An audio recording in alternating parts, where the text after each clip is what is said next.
आपको एक बड़ा अपडेट वाराणसी से दे दें। आपको बता दें कि ज्ञानवापी मामले में आज फैसले का दिन है। आदि विश्वेश्वर विराजमान केस में आज जो हो सकता है फैसला। जिला अदालत आज सुना सकती है बड़ा फैसला।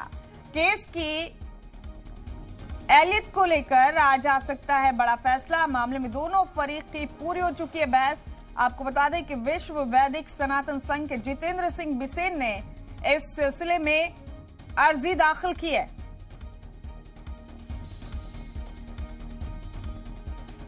बड़ा अपडेट आपको दे रहे हैं इस वक्त का।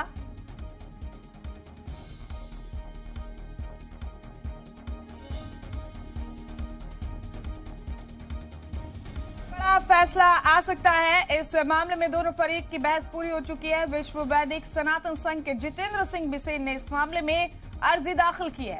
वाराणसी जिला अदालत में आज इस मामले को लेकर बड़ा फैसला आ सकता है। बड़ा अपडेट दे रहे हैं आपको इस वक्त का। ज्ञानवापी मामले में आज फैसले का दिन है। आपको बता दें कि आदि विश्वेश्वर विराजमान केस में आज फैसला हो सकता है। जिला अदालत आज इस मामले में फैसला सुना सकता है। मामले में दोनों फरीक की बहस पूरी हो चुकी है। विश्व वैदिक सनातन संघ के जितेंद्र सिंह बिसेन ने इस मामले में अर्जी दाखिल की। ये बड़ा अपडेट दे रहे हैं आपको वाराणसी जिला अदालत के हवाले से।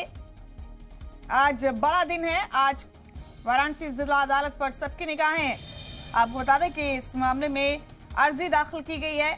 जितेंद्र सिंह बिसेन ने अर्जी दाखिल की है। विश्व वैदिक सनातन संघ से ताल्लुक रखते हैं जितेंद्र सिंह बिसेन। मामले में दोनों ही फरीक की बहस पूरी हो चुकी है और आज इस मामले में वाराणसी जिला अदालत अपना फैसला सुना सकती है।